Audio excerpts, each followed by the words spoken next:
Today is September 1st, 2017. My name is Jason Higgins. I'm a Ph.D. student in American History at UMass Amherst. I'm in Providence, Rhode Island. Actually, I'm in Warwick, Rhode Island, at Veterans Treatment Court. With me today is William Sloyer. You prefer Bill? Yes. United States Air Force veteran, retired police officer, and current veteran mentor in the Veterans Treatment Court in Rhode Island. This interview is part of the Incarcerated Veterans Oral History Project. Bill, thank you for joining me today and for your willingness to share your story and participate in the project. You're welcome. Let's start with when and where you were born. I was born in Providence, Rhode Island, January 9th, 1950. And did you consider Providence your home? I did. I lived there with my parents until I was about 7 years old, and we moved to East Providence, Rhode Island, just across the river. And I spent my teenage years there, from 7 to 18 when I went into the service. Okay. What did your parents do? My mother,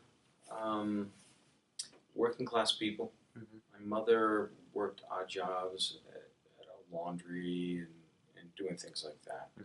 My father was a truck driver. His father was a truck driver. And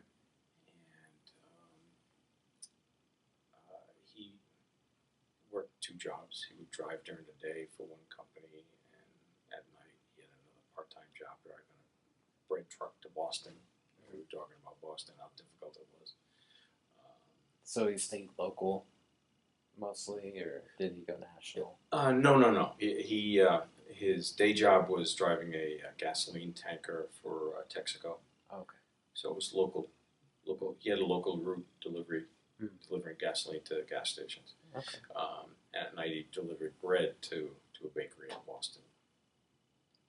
And actually, he at one point he had a part-time job at an Italian restaurant in East Providence, washing dishes. So when I was 15, I helped him with that job. He would work a little while. I'd go in and relieve him. So we essentially split a job. So I've been working since I was 15. What was that like working with your dad? Well, I relieved him. He would leave. Oh. So I would take over washing dishes at the restaurant. He needed to get some sleep. Okay. So it was unique doing that, splitting a job with your dad at that young age. Did you have brothers and sisters? I had a sister who was 3 years younger than I. She passed away back in 1997 of breast cancer. Sorry to hear that.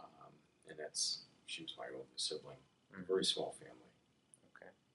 Did you have a large extended family? No. No? No. That's what I meant, is a relatively small family. We had some distant cousins around the area, but relatively small family. Okay. So what did kids do for fun growing up in East Providence? Baseball. I used to, play Little League and that sort of thing. And as I said, once I started working at 15, I was always working. Yeah. From that point forward, when I left the restaurant, I ended up working at a hamburger place similar to what McDonald's is now. In those days. It was a local chain. I worked there for a while, and then a few years. And then I went to work at a factory, driving a forklift at 17 years old. So was your neighborhood working class as well? Yes. Yeah. Was it a tough neighborhood, or? In East Providence, no. In Providence, it was a tough neighborhood in South Providence. Okay. It was a little. That's why my family moved away from Providence to East Providence. It was a much better environment. So you worked your way through high school. Did you do well in high school? Did you have favorite subjects? I wasn't a great student. I was in a college prep classes. But college was never discussed in my family. It was never, an option for me. Right. As a teenager, I got involved with the Civil Air Patrol. some kids go to Boy Scouts, some girls go to Girl Scouts.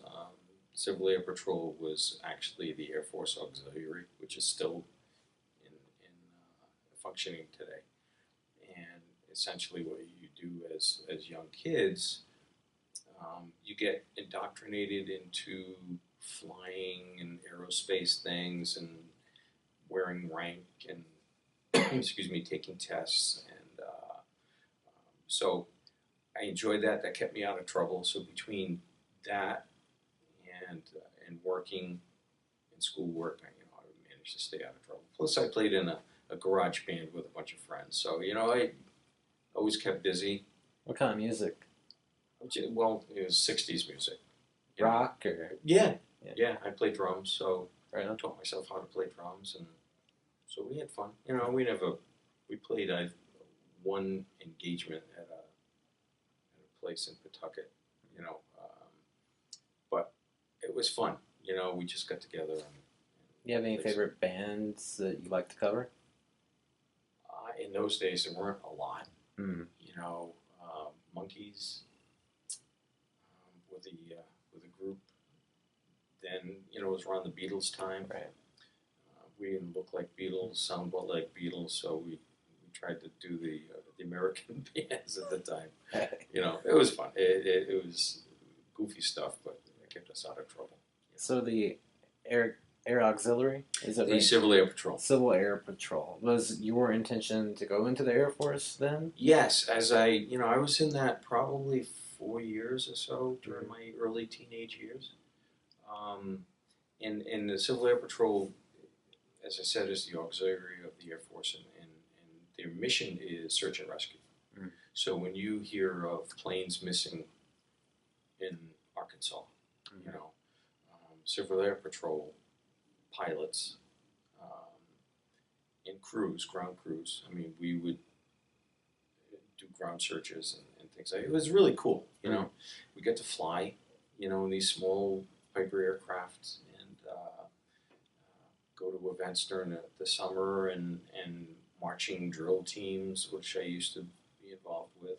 So it was really cool stuff. So it kind of got you indoctrinated into the Air Force culture, if you will.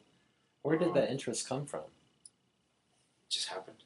There was no family influences? Nope. No. Did anyone in your family serve, to your knowledge? Yes. Yeah, well, my grandfather was in the Navy during World War I. My father was in the Navy in World War II. And shortly after I graduated from high school, I naturally went into the Air Force. So the opposite of your family legacy. Yes. Okay. Yes. There's a family history, and I think I had a great grandfather who was in the Spanish-American War back in the turn of the century and things like that. So there's a history of service. Do you know much about your father's service? Did he ever talk about it? No, that generation did not talk. Mm. As a matter of fact, I did. I had to give a speech for a group down at University of Rhode Island back in June. They were inducting. They were inducting my wife's uncle, who perished during World War II. He was on an air crew and he was shot down and executed. Actually, well, at the time he went into the service, he was a student at URI. So what URI ROTC was doing was to recognize those veterans who went into the military, interrupted their education, went into the military. So, as one of the family members, Bill Babcock, Colonel Babcock, was involved in that. They asked me to say a few words on behalf of the families, and I did. And that was one of the points I made, that these guys just didn't talk about it. You may get a World War II veteran to talk like this now, because they're really elderly now. But other than that, they really talked. I could never get my father to talk. My father-in-law, there were 4 brothers in that family. One of them, I just mentioned, was inducted into the Hall of Fame there in URI. Well, he had 3 brothers who were also serving simultaneously. And when they would get together, you could never get them to talk about their experiences. That generation just did not do that. And I think that's true of many veterans, even Vietnam guys. Maybe 1 in 10 would do something like this. Not many. Not many. Not many. It's just not. It's just not what you do. Because of my police work and transitioning out of police work into the civilian world with my next career, you learn to talk more and be more open, and I used to actually not teach a course, but I would be a guest speaker at a friend of mine who was a teacher at Seekonk High School, and he did a course. He's a Vietnam vet, and he did a course on Vietnam. So he would bring in a group of vets, variety of vets from the Air Force, Army, whatever, to speak to his class. So I was one of his lecturers. But I asked other friends, would you want to do that? And they said, oh, no way. No way. So, it's kind of unique to have guys like you're interviewing to do this. Most won't. It's just not what you do.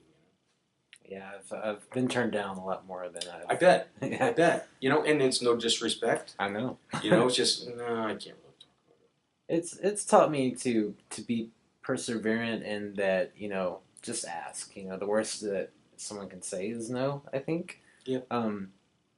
Do you think that in your experience talking to classes helped you process maybe those memories? Yeah, yes, probably. I mean, I don't have terrible memories from my service in Vietnam. I have much worse memories from my police service. But I remember I did a class for my friend at the high school, and my son was in the class. And as I was telling my stories, he was like, holy crap, you never heard of it. You just don't do that. You don't want to unburden yourself onto anyone else, I guess. Unless you've walked in these guys' shoes, they're just not going to understand. You can ask me about police work and I'll tell you, but unless you've gone to a multi-car accident with fatalities and stuff, it's an abstract kind of vision. So I enjoyed doing that because I thought it was important for young kids to know that there was a war and a lot of guys died. Whether it was for good reasons or not, those are political decisions. But essentially, almost every guy that you interview will say, "Well, you cared more about the guy next to you than flags, moms, and apple pie." Right. You know what I mean? Yeah, absolutely. Sorry to digress on that. Nope, I wanted to ask me anything you want. Do you recall JFK's assassination, the day? Well, I was 13. Yes, I do. Yes, I do. As a matter of fact, I do. I was in 8th grade class. It was science. It was an 8th grade class. And I remember sitting in the classroom, and the teacher said, and I remember it was like 10 minutes to 2, and don't ask me how I remember that, because if you ask me what I had for lunch yesterday, I can't tell you, but I remember that's just one of those bookmarks in your life. And I remember him saying that the president was shot, and we got out of school shortly thereafter, and I walked like half a mile home, and we turned on the TV, and of course in those days it was black and white, and the screen was about that big. And I remember watching the news, about that. So yeah, that was terrible. I mean, as a 13-year-old, it's kind of well, what really happened. You don't have a good grasp of things. You just knew it was bad. But yes, I do remember that. So you were a little young to be kind of part of that Cold Warrior generation, then, would you say? But you know what? I remember schools in those days, There'd be, I remember one of the schools I went to, um, there were, you go down the stairway and there'd be these big yellow boxes in the stairwell. And they had the symbol for nuclear energy on them. And they were Geiger counters and masks, and we never really knew what was in the boxes. We just knew they were big yellow boxes with the nuclear symbols on them. You know what I mean? Yeah. And they would talk about, if something happened, you dive under the desk. Not that that would help. Yeah, psychologically, you just feel better, I guess, when you hide your head. Mm-hmm. Even now, if somebody says, "Look out," your initial reaction is cover your head. Right. So I remember, that sort of thing. So you were 18 in 1968? Yes. That was a kind of a tumultuous That was a period. tough year too. Yeah, I mean, Yes. Robert Kennedy, Martin Luther King. Yep. That was your graduating class. Was Vietnam at all on your radar at that point? Yes. I couldn't wait to get out of high school so I could go. Hmm.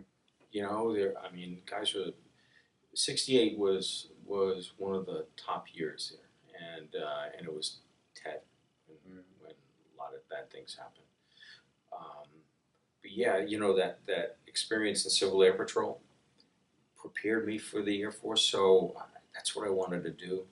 As I said, there was never any discussion about going to college, so the end of high school was the end of school. So my focus was on going into the Air Force, and I just couldn't wait to graduate. I mean, I graduated okay. I wasn't a great student, but I wasn't a terrible student. I didn't get in trouble or anything like that. But my focus was on just going into the Air Force, and I did that 10 days after I graduated. Where did you do your training? All of Air Force trains its people basic training in one place, and it's Lackland Air Force Base in San Antonio, Texas. And it's a huge base. It's a huge training base. Mm-hmm. They do a lot of training down there. What was the cultural climate change like? Oh my God! Adjusting. Yeah. Well, I went down there in June, Mm. and it's hot in Texas.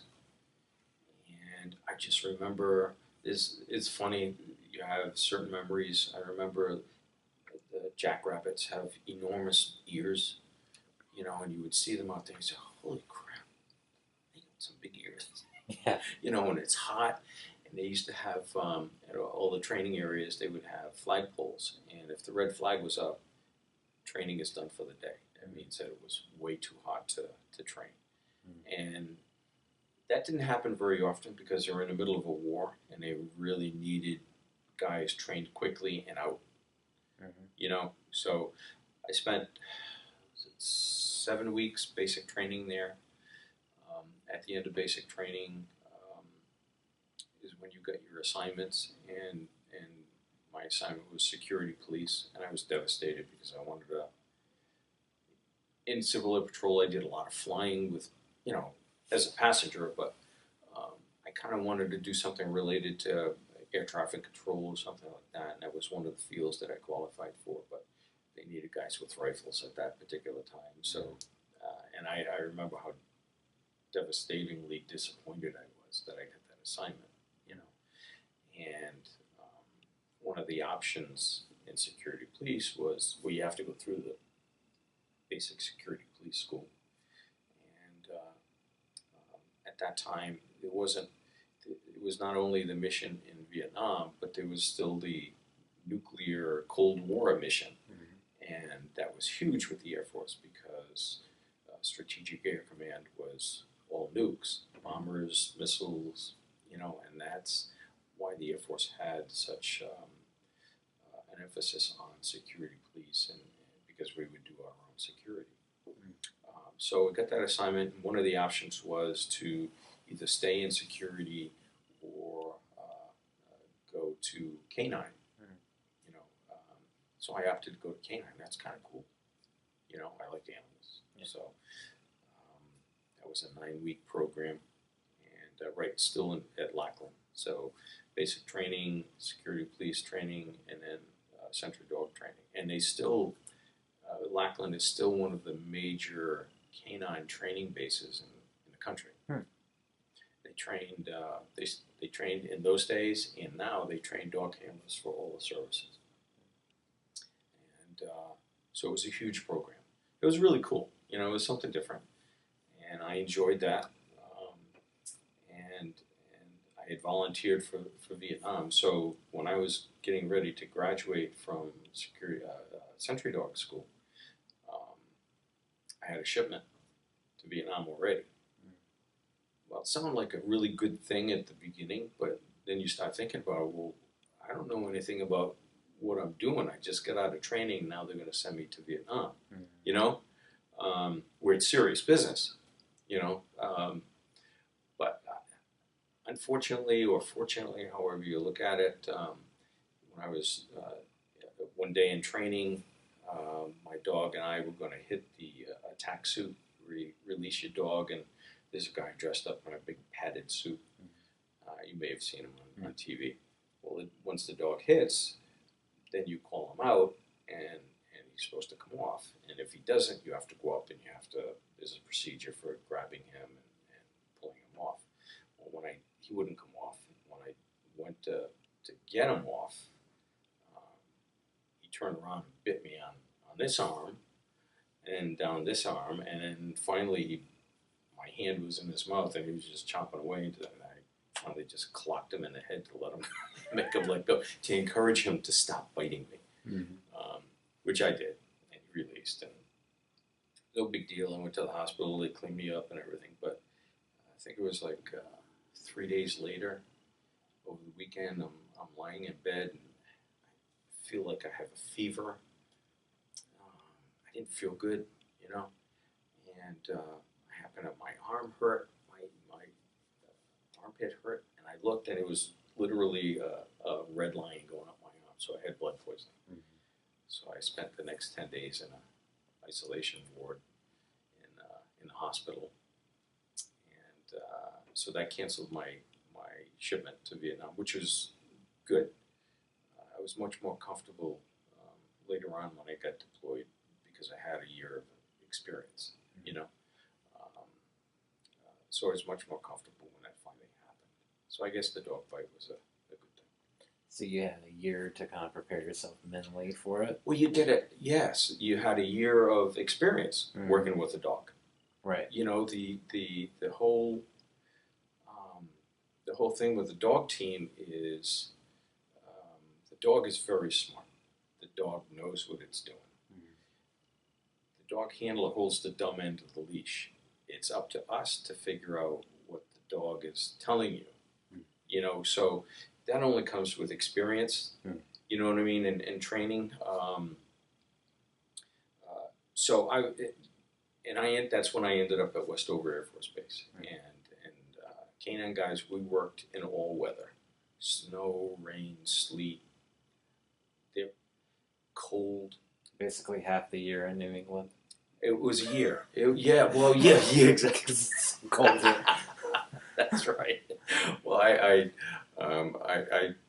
to this day, I still think Westover Air Force Base was the coldest place in the entire world. You know, because as canine guys, our job was to not only base security, but we worked in nuclear bomb storage areas, and we would work security for the uploaded B-52s that were on alert, ready to go. You know what I mean? So this is serious business. Right. These planes are ready, loaded with nuclear weapons, ready to go. And there's an alert crew 24/7. And in a moment's notice, those things are up and gone. Did you have any moments where you thought it was the real deal? You know, Strategic Air Command, they test you all the time. They do what they call operational ready inspections, ORIs. And when an ORI team comes to your base, everything stops. The base gets shut down, locked down, and they go through everything. Every unit, every function, every office they go through your books, your records, make sure your training's up. They test you. So they would literally send us out on post, and somebody would come and ask us, what's your seventh security instruction? So as a young airman, you're terrified. You know what I mean? It's like the big general coming out to ask you a question, and you better get it right, because the whole base could suffer because there's no pressure at all. You're 18 years old and scared to death. So the mission is really strong, and so as a young guy, you learn to deal with all of that kind of stuff. So when my shipment date came up in November of 1969, I was ready to go. I felt comfortable with the dog. When you get to a new assignment, you get a new dog, so you don't bring your dog with you. So when I got to Vietnam, I had a new dog. How was that for you? That seems... It's just the way you did it. You have to... It takes you a couple of weeks. I mean, they don't send you out on the line right away. It takes you a couple of weeks to get in with the dog and become a team. You train and you feed them and all that stuff, so you become friends. Was there an attachment to your first dog? Or to the dog that you had spent that year with? To the dog I had at Westover, no, not really. He wasn't a great dog. I mean, he was always fighting with other dogs, so I was constantly fighting with him. He was a pain in the ass. Okay. The dog I had I had two dogs in Vietnam. I liked them a lot. My first dog was kind of old. His name was Andy. He'd been there for 5-6 years, so he was towards the end of his working life. He was a really good dog. I mean, it was fun. If you can have fun with a trained killer dog, Right. The whole thing with sentry dogs is detection and aggression. So they are trained to detect somebody and to be aggressive. And it's now you see police dogs and service dogs, and they're completely different from what we had as sentry dogs. Their purpose was to detect and kill. So they're aggressive, and it takes you a while to get to know them. Andy was a good dog. Like I said, he was kind of old, and we would be on post, and I'd sit down to have something to eat, see rations or something, and he would fall asleep standing up. And after a while you say, Jesus, this is role reversal. He's supposed to be watching for me. Mm-hmm. I'm watching for him. So I'd have to keep pushing him to keep him awake. He was kind of old. But we did some good things. It was fun. German Shepherd? Yes, they were shepherds. When he finally got ill and they had to put him down, that was kind of sad. But they gave me a new dog, a younger dog, a great dog. We had fun. And I trained him more to be like a typical police dog now, where you can take him into schools and things like that. He could be very aggressive, but on command, which was good. So we became a really good team, and they would pull us off the line to do other work, other things to go off base, or one time the Army, it was a big base we were at. And we What was the name of the base? Phan Rang, Phanrang. We had a lot of Army units on the base, and the K-9 guys do the perimeter security for the whole base, and Army as well. There was a bunch of, in 1970 is when they had that campaign in Cambodia. Mm-hmm. Well, when they came back, some of the units from our base had been involved in it, and it was terrible fighting. And they came back, and these guys were kind of having difficulty. Mm-hmm. And one night, a guy grabbed an M16 and shot his first sergeant, killed him. And the MPs went, but they couldn't get the guy because he went back into his hooch, and and all of his friends were protecting him, like combat veterans do. So they didn't know what to do. So they came out on post and got me and Junie and brought us by jeep to the Army area, and we walked in, walked through the phalanx of his friends, walked down the hallway into his room area, and grabbed him and brought him out. I have to tell you, I was scared because I didn't want to have to bite anybody, you know. But it was very tense because these guys were not happy. But my dog, as he's walking along, he's right at crotch level, so nobody's going to say anything because, you know, Judy would take a bite out of him, and it wouldn't be pretty, you know. So these guys cut me some slack and let me do my thing. So it was kind of interesting. It was scary, but it was something different, you know, that the other sentry dog handlers didn't have an opportunity to do, and it was because my dog was so good and we had such a good team, you know. Was it unique in that it was another American that you were? Yeah. You know, these guys were screwed up. They fought some heavy stuff, and you just didn't want to hurt another soldier, you know. So I was really thrilled that, you know, we went and did what we were supposed to do, and they took the guy away and stuff, and nobody got hurt. So that was good. It was a successful mission. You know. Can you describe what an unsuccessful mission might be like, if you've had that type of experience? Well, it wouldn't have been successful if he had to bite somebody. Right. You know what I mean?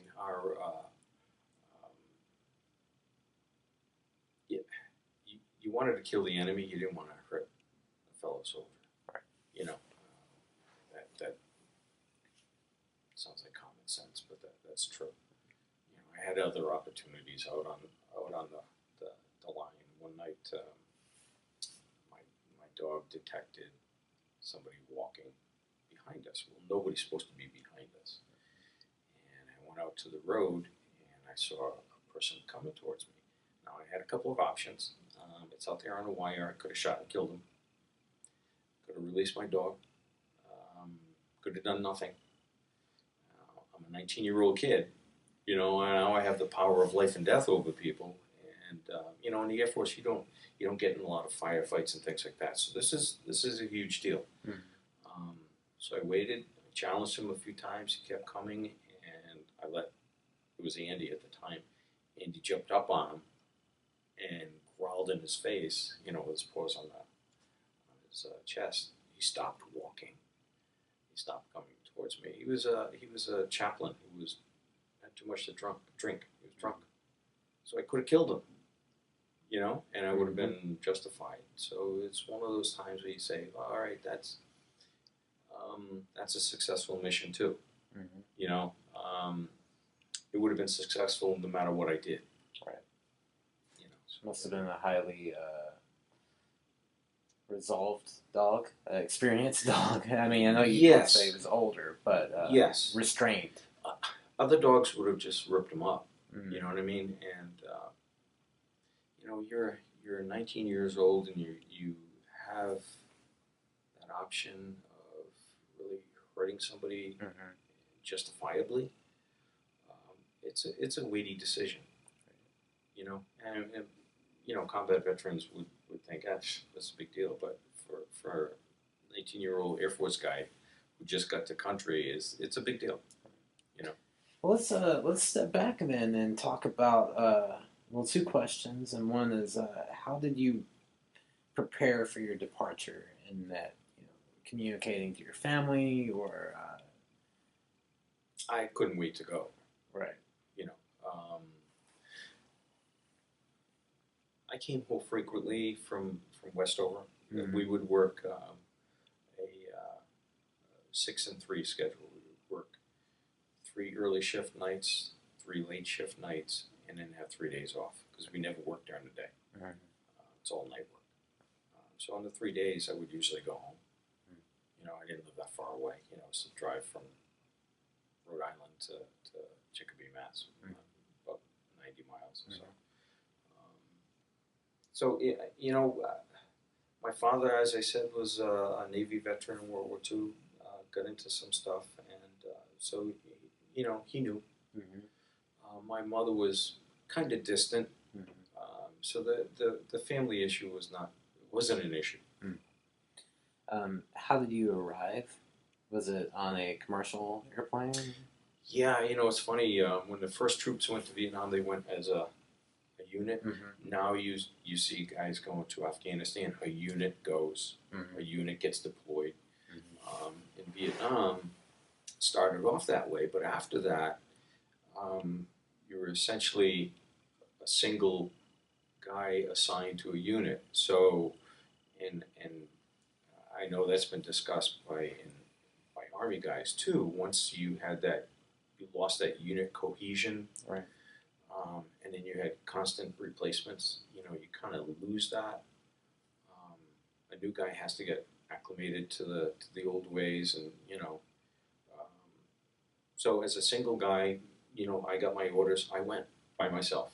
You know, I was just a 19-year-old. Now I'm flying across the country, and I have my orders and you know my uniforms and stuff. That wasn't bad at all. I didn't find that to be a concern. Do you remember your first day in country? I remember getting off when we landed in Vietnam. These were huge passenger planes, and they called them Freedom Birds. They were like huge. A lot of seats, a lot of people, and the seats were really small. Of course, I only weighed 130 pounds, so I could fit anywhere. You know what I mean? Now it's probably getting closer to that now, but in those days they were like cattle cars. And I remember when we landed in Vietnam, the door of the plane opened up, and that just blast of heat hit you. I said, "Oh man!" And that was November.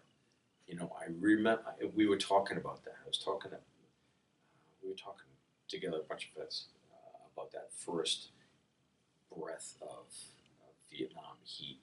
You know, I still remember that. Yeah, I've read about the smell, right? Like the smell of Vietnam. Well, it was an air base, so you could smell this JP fuel, you know, and humidity and just sopping wet. And I perspire a lot anyway, so you know, as soon as the plane door opened up, I'd like, you know, you're in uniform. It was uncomfortable. Then when I got to my base, the same thing. My base, you know, was towards the middle of the country and closer to the coast, so it was very humid, very hot. But that was it. I was, you know, 19 at the time. You just adapt. Did you have further training once you arrived? Yeah, it was a couple of weeks of training because you get a new dog. You have to train with the dog, and we do field exercises and search exercises, and because I have to, the dog knows what he's doing. The handler has to learn how to be a handler. You know, so I have a new dog. You have to learn what this dog does, how he alerts. You know, most dogs are a little different. You know, sometimes the fur goes up on the back of their neck, or the tail goes, you know, straight, or they stare. You know, you have to be able to recognize that the dog is alerting, because that's how you know. I mean, their hearing is phenomenal. The sense of smell is beyond belief. You learn pretty quickly that a dog can smell a cheeseburger, and not only a cheeseburger, he can smell the bun, the cheese, the meat, the relish, the ketchup, the mustard. His senses are so good that he can separate all of those things out. You know what I mean? So you learn pretty quickly that the dog is, as I said earlier, the dog is at the smart end of the leash. You know, so when you first get in country, you have to train a couple of weeks so you get to recognize that. You do firearms training with them and things like that. So What's a routine day like in your position? In Vietnam. Yeah, can you take us through an average day? Again, we only work nights. Night. Um, Sleep during the day. Mm. You have a perpetual night job, for a year. The only guys who worked days were guys who worked at the kennels. Guys who were on light duty or something for whatever reasons. They're the ones that cleaned out the kennels and fed the dogs and things like that. Or guys going through training. When you first get there at night, not only training the dog, you're feeding the dogs, you're scooping up dog crap. Mm-hmm. You have to work your way up. So once you get assigned to a working flight, the first shift was dusk till like 3 o'clock in the morning. The second shift is like 10 o'clock at night to 6 o'clock in the morning, or whatever dawn was. Mm-hmm. Dusk to dawn. You go to work when the sun goes down, and you're done when the sun comes up. You're never out there in the daytime, unless it's like an attack or something, and they send you up there.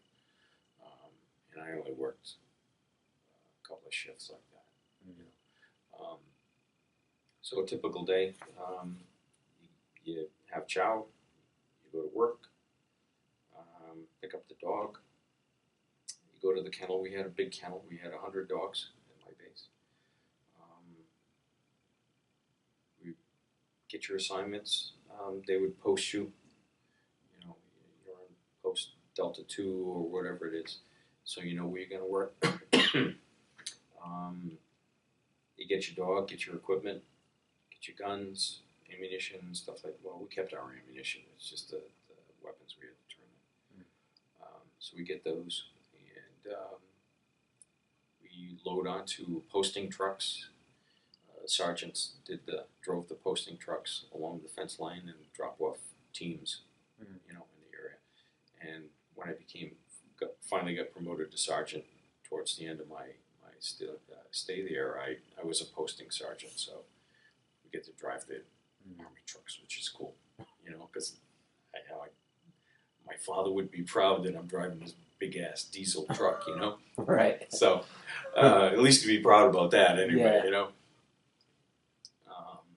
So you go, you get on the truck, and they drop you off. They take you along the fence line, drop you off at your post, and you stay there, and you have like 150 yards of fence line that belongs to you.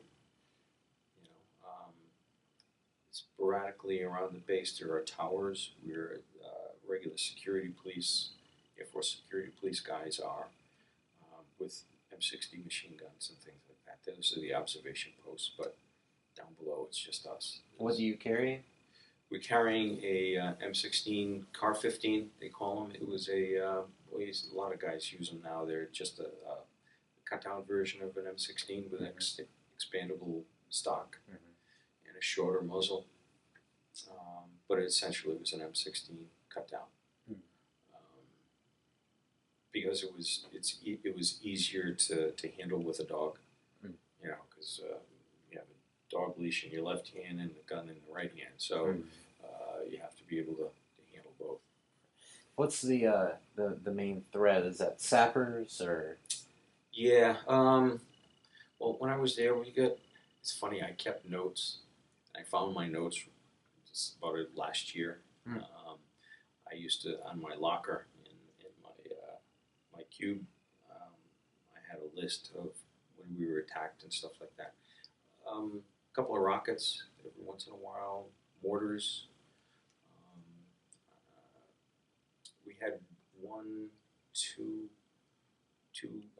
ground sappers tried to come through, and the canine guys caught them and blew them up. So nothing ever got blown up while I was there, and that's a sense of pride, a source of pride, that they didn't get through us, and their whole objective was to get to the flight line, to the big storage tanks, JP fuel tanks, and blow stuff up. They were always throwing rockets in and mortars like they do in Afghanistan, just to bust your chops and stuff. So I think there was like 37. What's the standard operating procedure under a mortar attack? Or have you ever been in a mortar attack? Well, actually, I was on post one night, and I remember it because I was behind me was one of the big towers, like a 50-foot tower with with a 50 caliber machine gun up there. And I was on post, and I heard thumping out, a couple hundred yards out, and it was mortars. They were coming over. They were flying over my head, trying to hit the main gate. And I remember once we realized what they were, as Air Force guys, we're not in combat a lot, so wow, what's that? Oh shit! Now I know what it is. Yeah. And I just remember me and my dog were just running like hell to get back off the line, because you don't want the 50 cal opening up while you're standing there in front of them. You know what I mean? So you get back. And I remember running into a submerged barrel about waist high, crotch high. I ran right into that, hit me in the lower frontal abdominal area, and I kept running.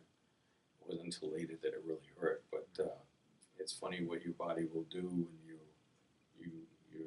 scared, Right. So that was my only. The funny thing about that, once the mortars stopped, they did like 7 rounds or so, 10 rounds. And once the team started to go to that area to check out casualties and stuff, they fired like another 7 or 8 rounds. So it was incoming again, to try to get the guys, helping out and stuff. Did you personally have any direct contact with the enemy? No, not really. One of the sapper attacks with the K9 guys, there's a story I used to tell to the high school kids. One night I was on post, and I had my good dog, and he alerted, and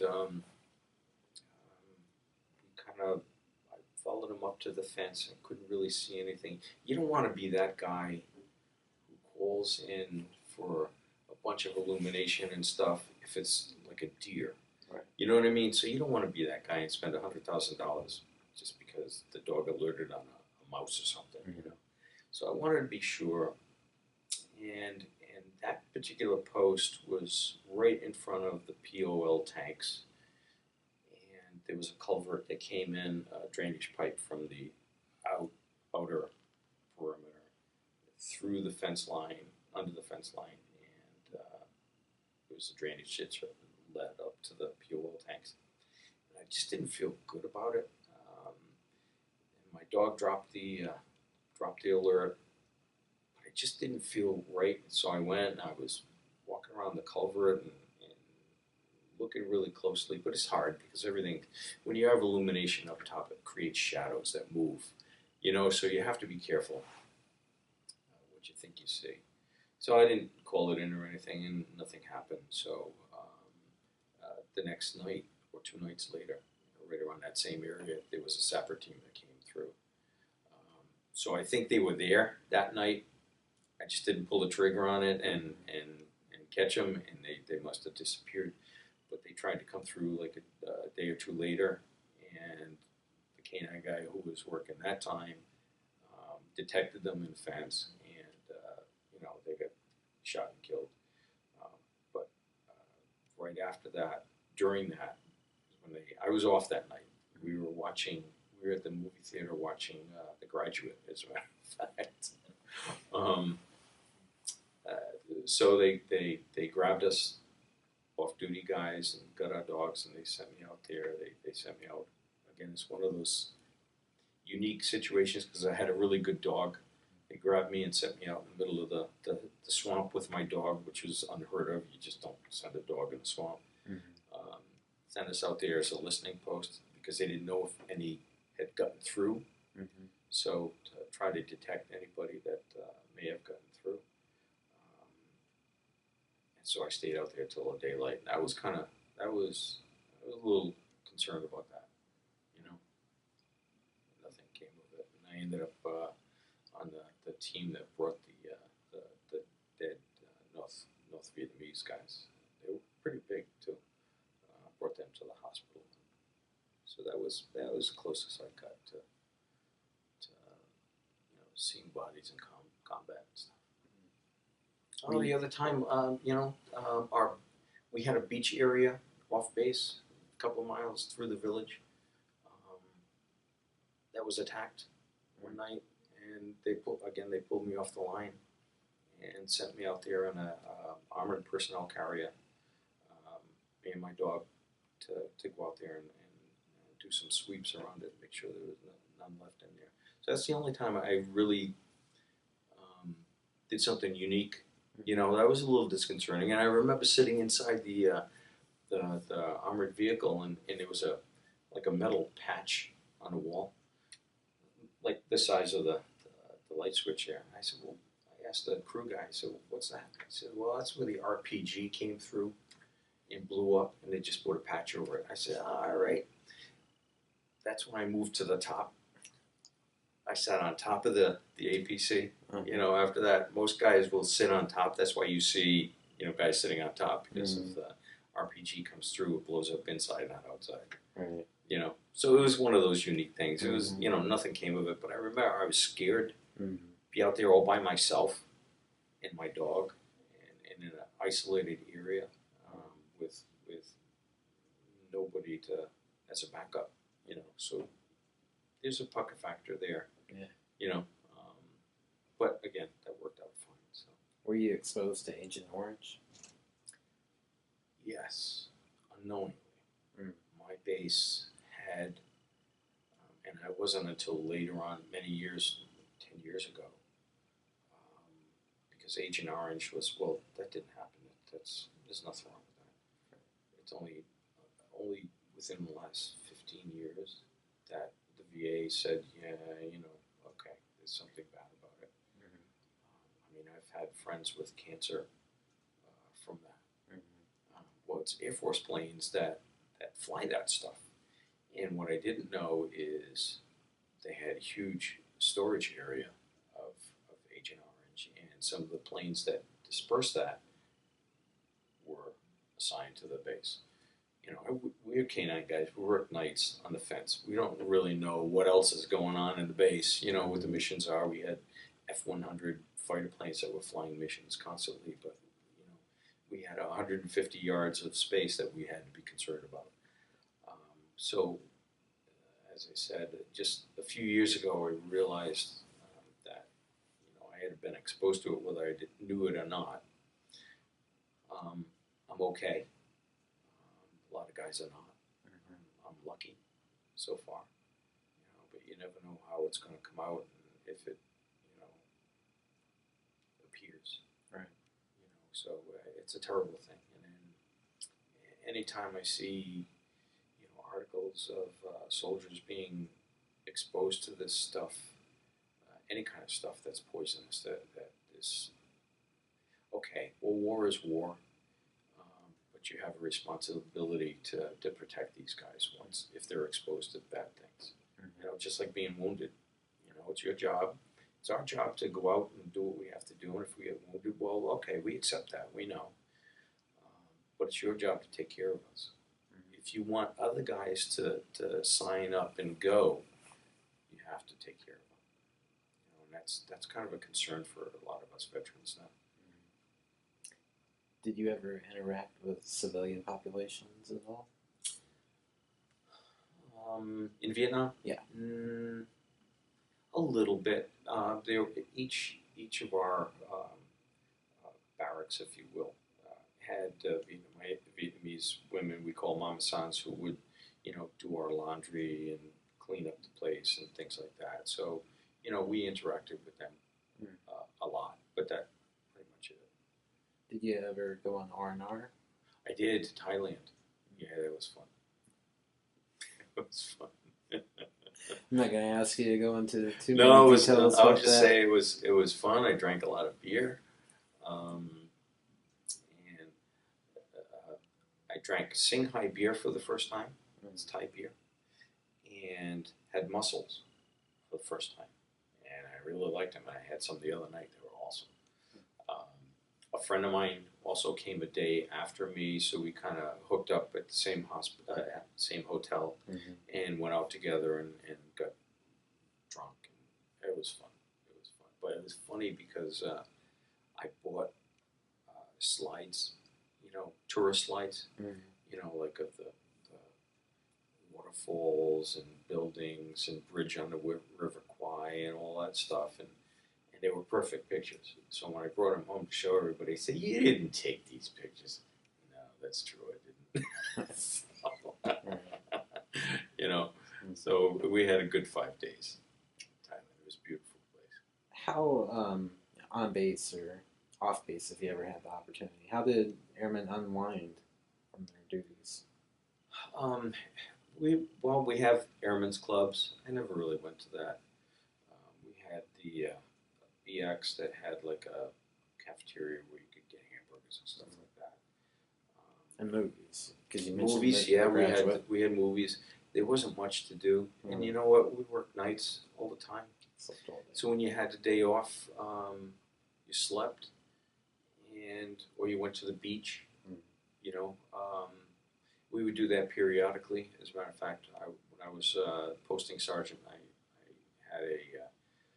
drove a truck full of dog handlers and the dog teams out to the beach, and we let our dogs swim in the South China Sea. It helps their skin and ticks and things like that. It was good for us too. So we had that beach, and that's the place I ended up going when it was attacked. So I remembered a little bit of it when I got there that night, but it was not. It was a lot different at night, So we did that movie theater, drank a lot.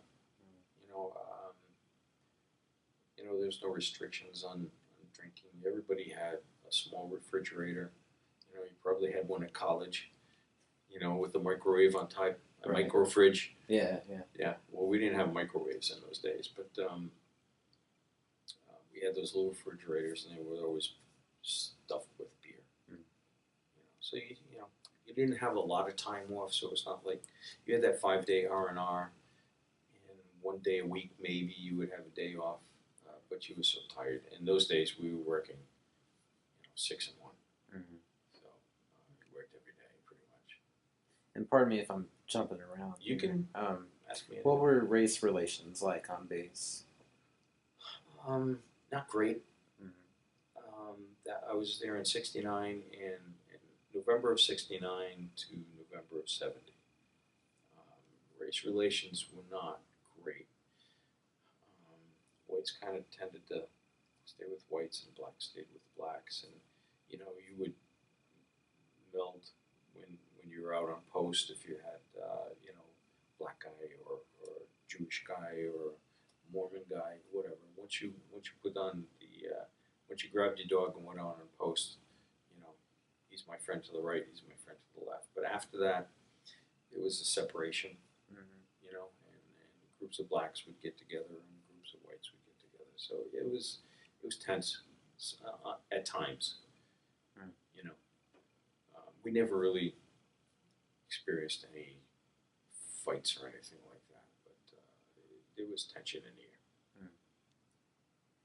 Is there anything from your experiences in Vietnam that you wanted to talk about that I haven't asked about before we talk about what it was like coming home?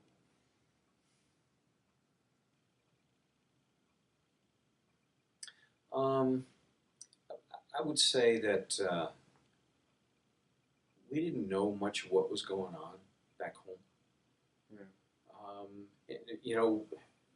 We didn't have texting and Skype and all that stuff. We had communications. I had a girlfriend, and our means of communications were letters, or a lot of us had cassette tape recorders, and we would exchange tapes. And I can remember being out on post and making a recording, and then one particular night I was posted in front of a Korean artillery battery behind me, and I'd be recording, saying, miss you, all of a sudden, pow! I said, oh crap! So I had to turn it off because I didn't want anybody back home to think I was in the middle of this huge battle or anything. But it was funny because every time I'd start to record, they'd fire around, you know. So that was our communications, that and letters. And the only way I kind of knew what was going on with protesters back here, I mean, 68, 69 was huge for, in 70, it was huge for protests back here. Mm-hmm. That was a little disconcerting to know that, you know, everybody back home was hating you for being here. So I would say that was something nobody really talked about, but I know it bothered me. Mm-hmm. You know, and I remember my girlfriend, she's my wife now, she was going to college, and they were getting debates, you know, among students about Vietnam. And she would always tell them to stop blaming the soldiers. It's not our fault. Mm-hmm. You know, we're doing what we're supposed to do. Some guys did their jobs well, some guys didn't do their jobs so well and did terrible things. But you know what? Terrible things happen in war. When you put young kids in a position with weapons and you teach them and train them to kill, sometimes bad things are going to happen. You know, it happens now. You know, just it's the nature of war. You know, and I know this. Today there's discussions about, well, you know, they call, you know, the Iraqis or whoever terrible names. Well, one of the things you have to do as a young soldier, airman, when you put in a war, you have to dehumanize your enemy. Mm-hmm. If you don't, it's hard to kill another human being. But if you're killing an enemy, you know, it becomes a little easier. And you know, if you have to make up names, and we had names for the Vietnamese in those days, as you know, the guys in Afghanistan and Iraq make names for their enemies. It's just the way it is. Mm-hmm. You know. But anyway, I digress a little bit. No, it's okay. It was disconcerting to be there and know what was going on here. It seems to me, at least the way you describe it, is that you dealt with your 150 meters or yards, however you said it. Did your experiences in Vietnam, or even afterwards, ever challenge your ideological preconceptions of the war, or American exceptionalism, for example? You know, those are big words. Did your experiences in Vietnam ever affect your political beliefs? No. Well, what I was going to say, those are big words, and for a young kid who's just out of high school, it's an abstract thing. Right. You don't think about that. Mm-hmm. You know, you think, okay, I have to go to work I have to go out on post at 6 tonight.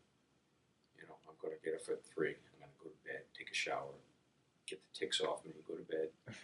And, you know, repeat.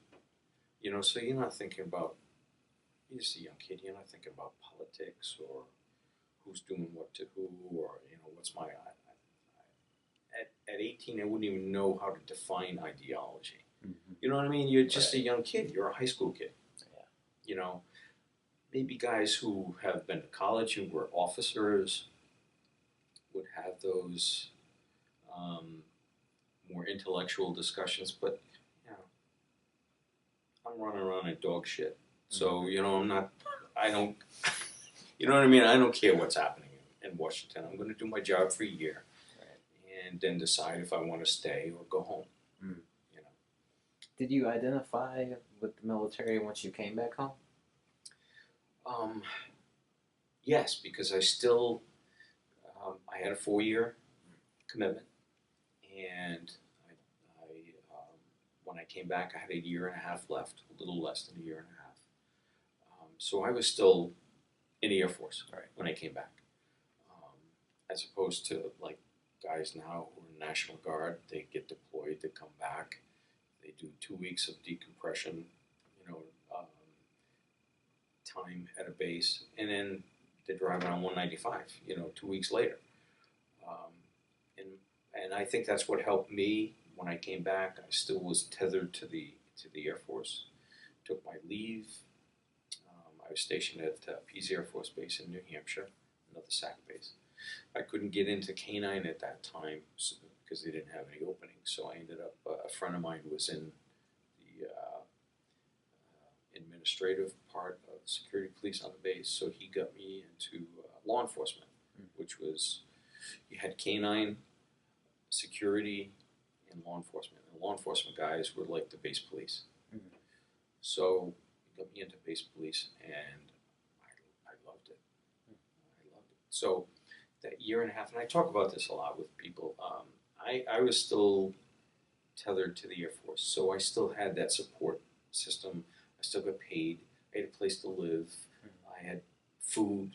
You know what I mean? I bought myself a Mustang when I came back. So I had a good car, good girlfriend. So things were good for me. I didn't have any bad stories. You know, I had a couple of good roommates. One of them is still one of my best friends in the world. So I didn't have that kind of a difficulty. So my time remaining in the Air Force kind of helped me a lot. You know. And once you were discharged from the Air Force, you went right into police work, or did you go to school? I got discharged in June of '72, and I took the summer off. But I kind of missed, because for a year and a half I did like police work, and I really enjoyed that. My roommate and I were partners, so we had a ball. You know, we had fun driving around with a police cruiser and the lights on and stuff. Oh, it was great. You know, as a young kid, you know, what's better than that? I ended up being a desk sergeant for a while towards the end of my time there, and behind me was the alarm board for all of the nuclear areas. You know, so I had a huge responsibility as a young kid. The alarm board, it was a SAC base, Strategic Air Command base, and like I said, they come in periodically and do those inspections. The last inspection, I was the desk sergeant in charge of all of those alarms, and the board was probably as big as this wall, you know, so it was huge. So that was kind of nerve-wracking, but I learned to deal with that stress a little bit, and I knew my stuff. I was good at what I did, and so that went well. And so I don't know if that answered your question. So I mean, you transitioned from that directly into the police? Yes. So yeah, my point was I enjoyed police work, and so when I got discharged, I took the summer off, and I remember I went to Bryant College. I ended up going to Bryant. It's Bryant University now. I remember flashing back to Vietnam, sitting in water up to my ankles during a monsoon, miserable rain. You have your poncho on, but it's so hot and muggy that you're wet anyway from sweating, and you ever smell a wet dog? Okay, well, a wet dog is right there in front of me, and I'm trying to eat, and the dog here is, you know, getting in your mouth. Right then I decided, you know what? I'm going to go to college when I get out of the service. I don't want to do this for the rest of my life. You know what I mean? It was an epiphany for me. I said, yeah, okay. That's when the light bulb came on. And so when I got out, my wife now was my girlfriend. She was going to Bryant, and she had just graduated, so she helped me with the application process. And I ended up getting into Bryant, which is a huge school. It's a nice school. So I did what I wanted to do. That was my plan, you know. I was so busy doing schoolwork, and I wasn't a great student, so it was a struggle for me. I did the first semester was full-time days, and I was always amazed that the students at Bryant never really busted my chops because I was a Vietnam vet. So I'm a 22-year-old Vietnam vet in classes with 18-year-old 13th graders. You know what I mean? They just graduated from high school, and this is their first experience away from mommy and daddy. And so these old grizzled veterans come in like me, and I didn't have any trouble transitioning, and nobody really busted my chops. It was a good environment. Were they aware of your veterans? Yeah. Well, yeah. I mean, you know, there's a 23-year-old You look like it. Yeah, you know. I've looked like this since I was 23. Oh, So the handlebar. I did have it in Vietnam. I did have it in Vietnam, but I was young, so it was really small. And I that's funny you say that because I had it. I always wanted one, and it wasn't big like this. They told me if I didn't trim it, they weren't going to let me go home. So that sucker came off. You know, So was it associated with kind of a counterculture during that time? Or maybe. You know what's funny? When I was at Westover Air Force Base, another good friend of mine who was my roommate then, um, he became a Connecticut State Trooper when he got out. My other roommate at Pease, he became a New Hampshire State Trooper when he got out. So we all ended up in police work. Um, well, he, I had that little bit of a mustache, and as I said, I had to trim it off to come home and stuff, and it worked out fine. But I've always, even when I first got out of the police department, a friend of mine who was a Vietnam vet, we both worked a midnight shift, and we both grew in our mustaches. And whenever the chief or the captain or somebody came around, we would put the handlebars in the corner of our mouth until the chief passed by, and then we'd take it back up and put it back up. You know, we were rabble rousers in our own way, you know. So that was kind of funny. I mean, where did that interest come from? I mean, I guess I think of like Civil War type of era, you know, the handlebar mustache, or I don't know. just I don't know. like the look of it. I just, it's just, like you said, counterculture. And what I started to say is, we were at Westover Air Force Base when Woodstock was happening, like 100 miles away, and free love, sex, music, everybody's having a ball, and we're stuck walking a dog around a nuclear facility. So, crap, I'm 19, I should be there, having fun with the girls and stuff. But yeah, that didn't happen. So I guess, damn it, I'll grow a mustache. Yeah. Fair enough.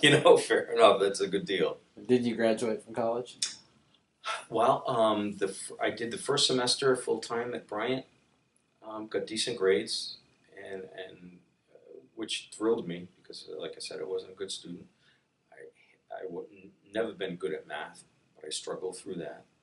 You're not the only one. Huh? You're not the only one. Oh man, my wife is like a whiz with math, so that's why we're doing so well financially with my retirement stuff because she handles all that stuff. I'll work 22 hours a day to bring in the money so she can handle it. You know what I mean? You have to marry up. So that's what I did. I married up. So I started the second semester at Bryant, and I was actually doing a work-study program. Bryant had one of the few criminal justice programs, and I wanted to get into that. So I got into that program. They had a work-study program, and you take your day courses and stuff, and then a couple of hours of work a week you would work at a police station. So I started to work at the East Providence Police Station, and got interested in that, and they had they were posting for positions, so I ended up taking the test. 25 of us took the test in those days, and I got on. So I didn't finish that semester. I had to switch to nights. Got on the police department, and that's I did night courses for the next 10 years, 12 years, to get my degrees. At what point did you ask your wife to marry you? I got married in 1973. I asked her a year prior to that, so I was still in the Air Force. Oh, okay. Yeah. How'd you pop the question? I think we were at a theater, a movie or something, and a friend of mine from the barracks had broken up with his fiance, and he had a ring, and he was hurting, so I bought it from him. So I brought it this particular night, asked her, and she said yes, and it was good. So we've been together since 1968. She was my date for the prom. That was our first date. High school sweetheart. Yep. Yep. Did you work with a canine as a police officer? No, we didn't have dogs at that time. Later on in my career, they did have a couple of dogs, but I was too high in rank at that point to get involved with that. Patrolmen were doing that. I think I was a lieutenant or a captain at that time. And sorry, I keep You gonna ask anything you skipping want, Jason. around here. That's okay. It's So a test. it seems to me obvious that there would be connections between your military service and your service as a career police officer. Yes. What are those similarities to you? My time with doing law enforcement at Pease Air Force Base exposed me to police work, reports. I was a canine officer. I was a security officer. There were no reports or anything like that. As a law enforcement specialist on base, our job was to enforce the laws, arrest people, domestic violence, larceny, things like that. And as the desk sergeant, my job was to do reports, and I was good at it. I still am good at it. So that was one thing I always liked to do was write. Not flowery. You're not a poet then. No, I'm not. I can write rhymes. So you are a poet. I guess, yeah, if you stretch that word a lot.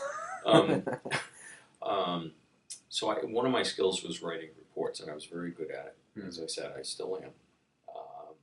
And in those days, as a desk sergeant, we didn't have computers; we had typewriters with carbon paper. And the reports had to be perfect. There were couldn't do typos, couldn't make mistakes at all. There was no, whiteout or anything like that. And I can remember I had to work a suicide, and the report was pretty lengthy, but it had to be perfect. And I remember doing it like 3 times because I would make a mistake and say, "Oh crap!" You have to rip it out, do it, start all over again. They were that strict about it, So I learned to be a good factual writer and accurate. Even to this day, I proofread everything 2 or 3 times. So that being exposed to stopping cars, writing tickets, interacting with people under difficult circumstances, writing reports, all prepared me for police work and kind of set me. I don't want to make it sound like I was better than anyone else, but it gave me skills that other rookie policemen didn't have. So it kind of helped me. It certainly seems to suggest a lot of wisdom and age and experience into it. And also working canine, you develop instincts. And your senses are more acute, I think. When I came out of the police department working midnight to 8, I had a great skill at tracking people. Somebody breaks into a business at night and they run away, and I would be able to track them. I think it was just experience from the canine work and stuff. It gave me a skill that few other people had. It seems to me that, and you briefly referenced this earlier, that police officers deal with trauma on a regular basis. Yes, all the time. I have a certain amount of knowledge about traumas related to veterans because I've done this for 6 years, but I have very little about police officers. Not much difference, right? To be honest. If there are times when if I get into that zone, I can probably remember every fatal accident I've been to, every dead person. If I think about it really hard, so it's back there. Trauma doesn't doesn't leave you. I don't think it just gets buried in the recesses of your mind. You deal with PTSD guys all the time. Um, even though you're treating them and they're getting better, those memories are still way back here.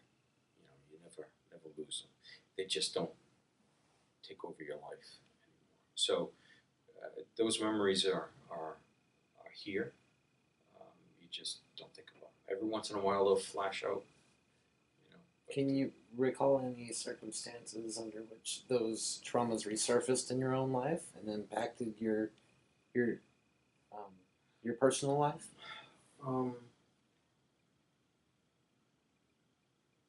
Yeah, well, back in 10 years ago, my father was in a nursing home, and I picked him up one day. It was a Saturday. I was bringing him home for spaghetti dinner, and we're driving down this main road, and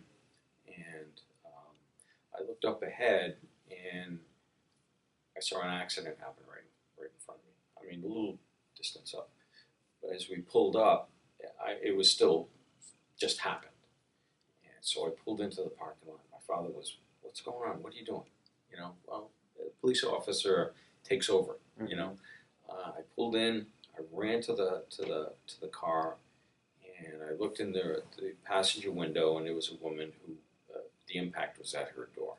She was gravely injured, and she was spewing blood. She was leaned forward. So I kind of pushed her back, snuck around the driver's side, got in the car. Her husband had been driving. He was kind of stuck in the seat, but he was okay. So I talked to her, and I kept her head up, but I knew she was dead. But, so I stayed with them until the rescue guys came and took over, and I was talking to her, and I could tell she had a scarf on, which indicated to me that she was on chemo. And I was talking to her husband, trying to keep them calm, because he was kind of trapped in there too. And she was definitely trapped. So I stayed and I did that for 10 minutes, it seemed. And as I said, I knew she was gone, but there are certain things you have to do. As a human. So that was the last time that I had to deal with a death like that. So shortly after that, your mind is working and you're going back. And I remember sitting on my back picnic table. And later that day, my father was inside, and my wife, and so I just had to be by myself for a little while. So periodically, once in a while, it would come out. Not very often, but that day it did. It was 10 years ago. But sometimes you something would just flash in your mind. You see a situation and say, shit, I remember something like that. The terrible things are on the news all the time, and sometimes something like that will flash you back. Or a smell. To this day, if I smell Heinz 57 steak sauce, I flash back to Vietnam like that. Where we were grilling steaks, and all we had was Heinz 57. So the sense of smell will trigger memories very quickly. Very quickly. How do officers cope with that level of trauma that's sustained? Same way as soldiers, you just do it. And very similar to soldiers, there are a lot more support services now for police officers, but still, and veterans, and military people. There are support services, but there's still a stigma attached to, "Hey, Sarge, I'm sorry, I'm having trouble. I really need to talk to somebody." Why? What's the matter? I'm having trouble with, that suicide I went to. Well, yeah, okay. Is there a fear of losing one's job for mental health problems? Yeah, because the first thing they want to do is take your gun away. Mm-hmm. You take a police officer's gun away and you put him on what we call the rubber gun squad. You know, you put on light duty, desk duty, or something. There's a stigma attached to that. You know, same thing with soldiers. You know, It's viewed as weakness. yeah. Even though they say, "Well, yeah, I'm not going to hold that against you," they do. Mm-hmm. You can't help it. You know, if I retired as a police captain. If a patrolman came to me and said, "Look, I'm having trouble, sir. You know, I'm getting these bad dreams and stuff." Well, okay. Well, I'll, you know, go to counseling. We'll put you on some light duty and you know, put your gun on my desk. Mm-hmm. We just neutered this poor guy. You know, but as a commander, I have to be careful if I send him back into the field, knowing that he has this issue. If something happens, the responsibility would come back on me. And do I want to be responsible for this guy doing something stupid? You know what I mean? So it's a double-edged sword, and the military deals with that as well. Mm-hmm. It's not easy to deal with. And this is related, but do cops talk to other cops about this, you think? Like veterans do? Well, like in support groups? Yeah, or even if it's just, over a beer or something. Well, yeah. I mean, I can remember, well, in those days, I'm not sure that it's the same now, but after a really busy night, bad night, we would stop for a beer after work and just, drink beer and eat cheeseburgers and shoot the crap for a while. Mm-hmm. So you kind of get it out, but it still stays in here. Even though you may talk about it, and you're certainly not going to talk with your friends and say, I feel like I want to cry. Mm-hmm. You just don't do that. Right. It's a testosterone issue. Right. You know what I mean? Yeah. So let's segue a little bit, and I just want to ask. I mean, obviously, you're a mentor here in this program, but what other roles do you have in your community? When I retired from the police department, I went to work for Amica Insurance Company in their fraud unit. I was a captain on the police department. I probably was not going to be. I never really aspired to be a chief, police chief. I would have liked to have been a deputy chief, but I never really wanted that top job. So I decided, you know what? I was 44 at the time. My kids are coming up for college. You have to make a decision. Either you stay as a police officer until you're 60, or you transition to another position. Mm. I chose to go, and I went to work for the insurance company. It was the best move I ever made for my family. Mm-hmm. I was a field investigator working on fraud cases. Then after 10 years, I got promoted to manager. So I retired as the manager of the unit. I did 20 years. And that helped me financially, set my financial future so that I could retire. Mm-hmm. My goal was to do 20 years there. I did it. I actually completed a goal. I was very excited about that. As managers, they give you goals. Uh-huh. Well, I finally reached a goal. It was a personal goal, but it was a goal nevertheless. Congratulations. Yeah, exactly. So once I retired, 2 days after I retired, I came to work for Colonel Babcock, in court. And I've loved it. I've been doing it since November of 2014. I also volunteer at another group called Employer Support of the Guard and Reserve, mm-hmm. which helps. It's a Department of Defense agency. We help Reserve and National Guard troops deal with their civilian employers. Actually, I'm the state director for ombudsman services. So what we do, me and the 3 other guys who are ombudsmen, we handle complaints from service members about their employers.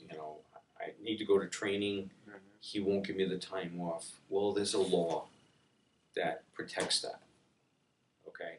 So we help to we're trained and certified by the Department of Defense, Department of Labor, to mediate these situations, to help bridge that gap between the military guys and their employers. Mm-hmm. So, we call the employers and explain the law, and we try to soft sell a solution to the problem. Mm. So that's fun. That's good. We get to, we also do events for employers to help encourage that teamwork between the soldier and his employer, because that's huge with National Guard people. A National Guardman has a job working for Rhode Island Hospital, and all of a sudden he gets orders to get deployed. And so now, what's his job status? What's going to happen? What time can they give him? Well, there's a law that stipulates all of that. Mm-hmm. So he goes for his year deployment to Afghanistan, and he comes back.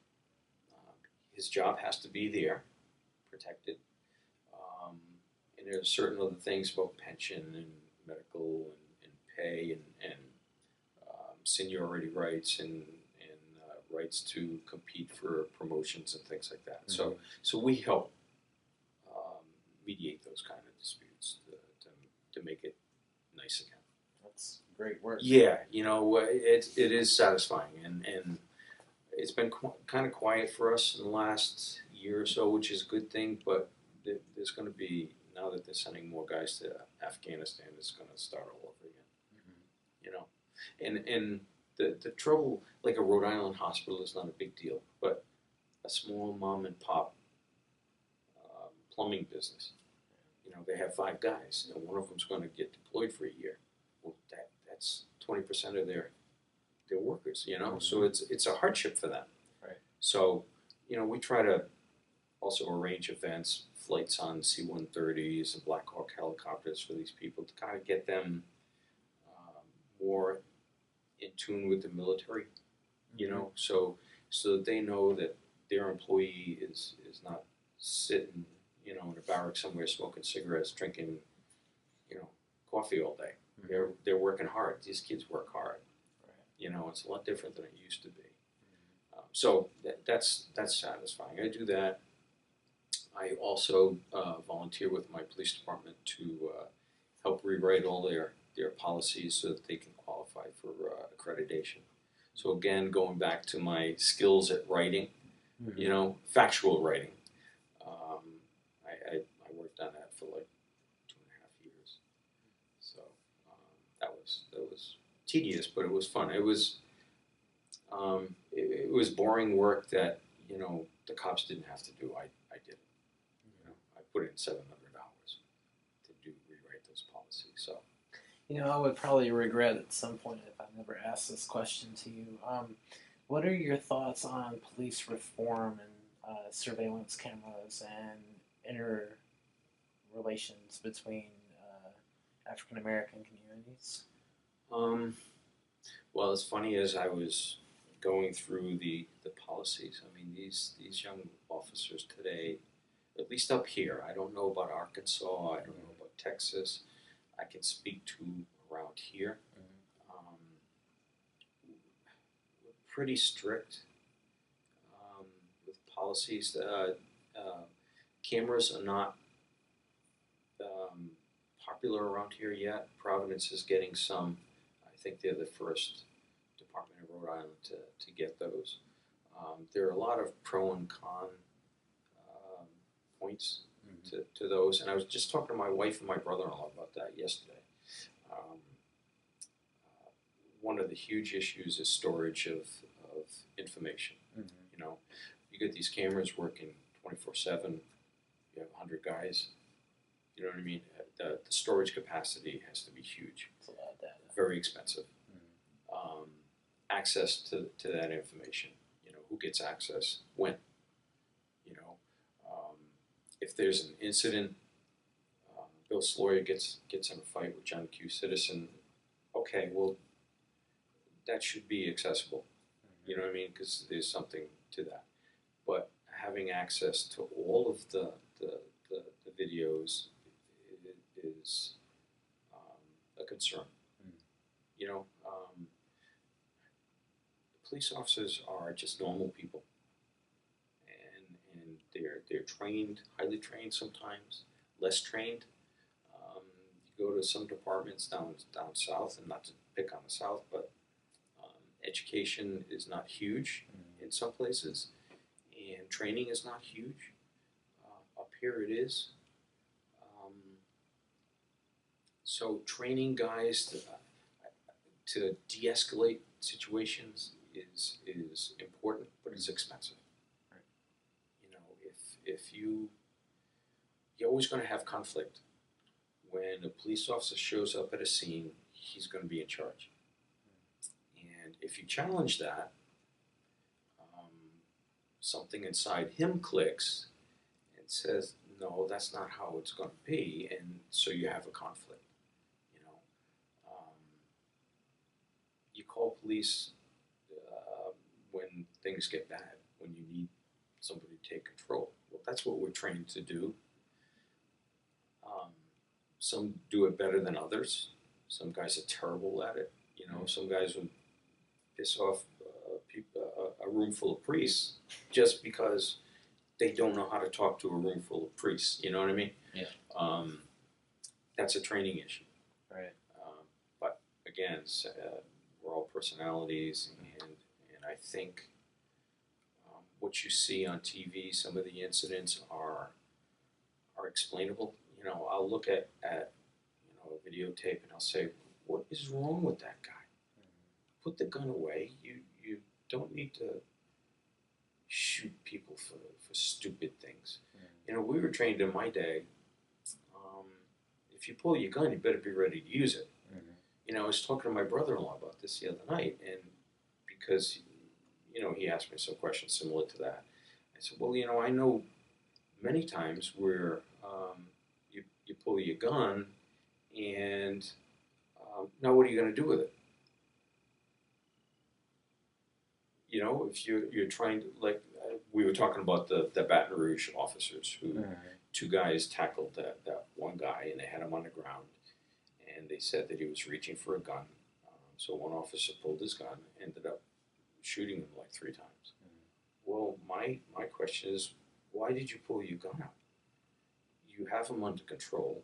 You have other means of controlling him. If you have to clock him in the head, you know, do something. Right. But once you pull your gun, what are you going to do with it? The tendency is to use it.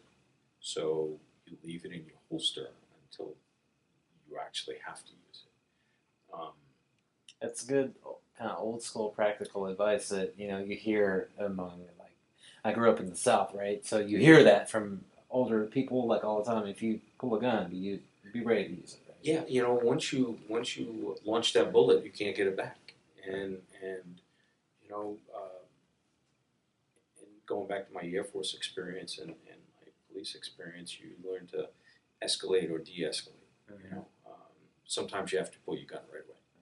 I mean, there was a couple of occasions where I had the option of shooting somebody justifiably, and I decided, you know what, no, I won't, and I handled it differently. I could have easily shot and killed this guy, and the guy wanted to commit suicide by me.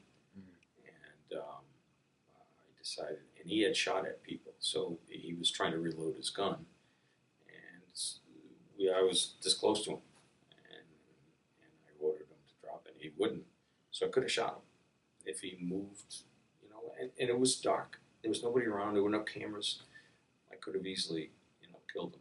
I decided not to, and I ended up tackling him, and some other guys helped me. So, not that I'm a hero or anything, but I mean that I had that life and death decision to make, and I chose not to.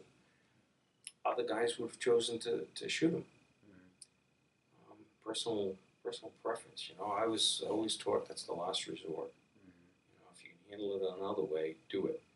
Young cops today, I think there's so much training on shoot, don't shoot, that once they pull their gun, you just kind of feel obligated to use it. You know, that's just my personal opinion. I think training is a huge issue, but that costs money. the downside is that when a bad incident happens, the first thing they look at is training. Well, what kind of training have you done? Well, we don't have money for training. Well, you're going to get jammed up because you didn't train the officer properly. But the first thing that they cut in budgets is training. So if you're gonna hold these officers to really high standards, you have to give them the tools to handle these situations. And de-escalation training is wonderful if you can afford it. Thank you. And I'll be happy to answer any of those questions in the future if you have them. Okay. Sure. Thank you for that. No, it's a relevant conversation. It's very timely too. There's a lot of really good work going on by police officers, and some really good cops are getting killed just because they weren't a uniform. And so it's not an easy time to be an officer, and you have to.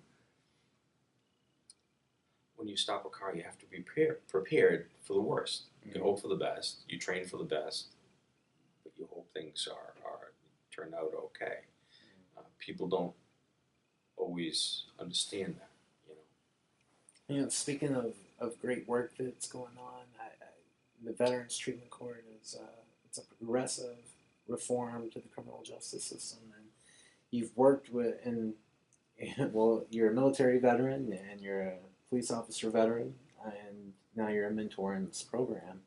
And I just would like to ask you, in what ways do you think that rehabilitation can be applied to people outside of Veterans Treatment Court? In other words, how can those lessons that we've learned about veterans be applied to other civilians? There are treatment courts, other treatment courts, drug treatment courts, all pretty much the same. I never really paid much attention to it. They didn't really have them when I was on the police department. I retired in '94. And I think I may have told you, I was a prosecution officer at one time, so I was in the courts handling arraignments and pretrial conferences and stuff. And I think we didn't have those options back in those days. Some people are addicted to drugs through no fault of their own. Some of them are scumbags and criminals, right? No doubt about that. Some of them are not, and they kind of deserve a diversion kind of program, and that's how I think of the Veterans Treatment Court. These guys and ladies served, and they get in trouble. Okay, we're going to help you get out of trouble.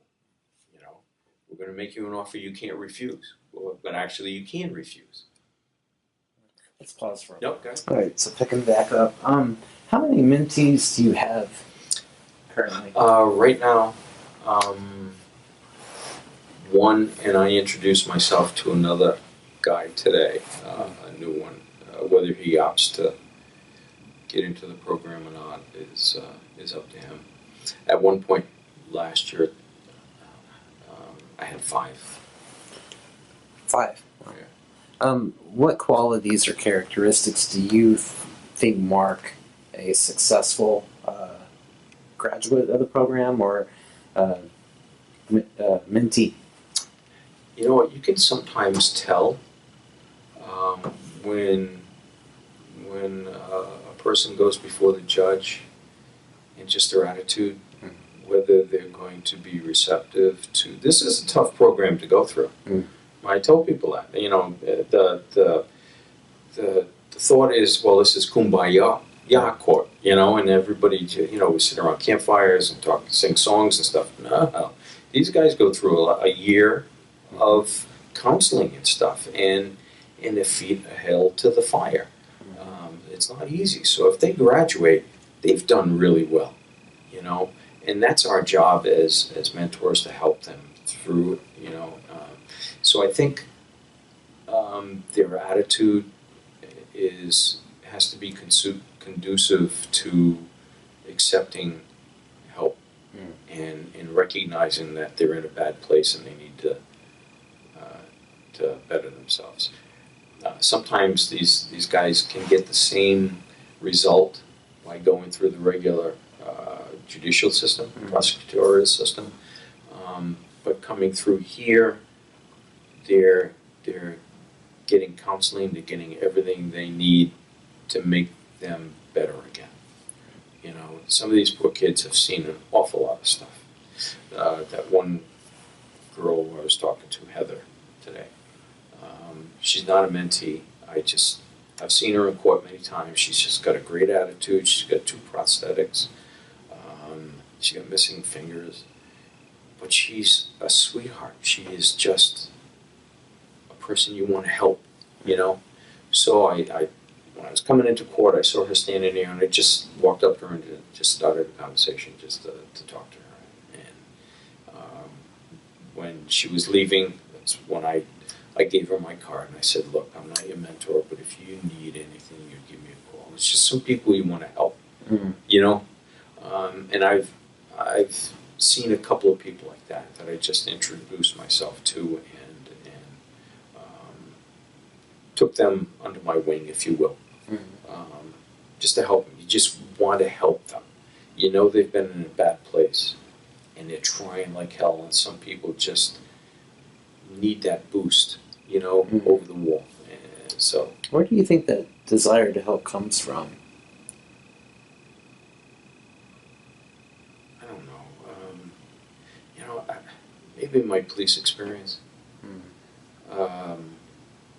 You know, you see so much terrible stuff.